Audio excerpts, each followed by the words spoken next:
Assalomu alaykum do'stlar, shunday qilib bugungi kunni boshlab oldik. Manzaraga qaranglar, yomg'irdan keyin holat juda ham mazali. Gumbazlarimizni qaranglar, gumbazlar chiroyliligini o'ngga chapga qilib velida o'tib oldim.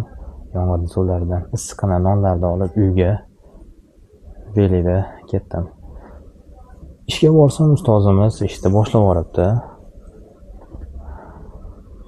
Haqiqatda qiyin jarayon. Ko'zimizni pishiryapmiz, inshaalloh o'zimizni qo'limizdan ham kelib qoladi.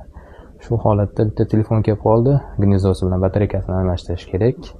Yana bitta soatimiz polirovkaga qirg'oqlarni ahamiyat bersanglar, ushbu mashhur tandirimiz yonida polirovka apparatimiz. Telefonni ochib oldim, ahamiyat bersanglar, ochmasdan turib remont qilib bo'lmaydi. To'g'risini aytganda haqiqatda blogerlarga rosa ham qiyin ekan.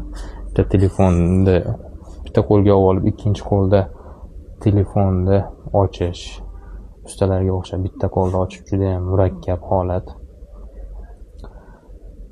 Tan berdim blogerlarga, rahmat dedim.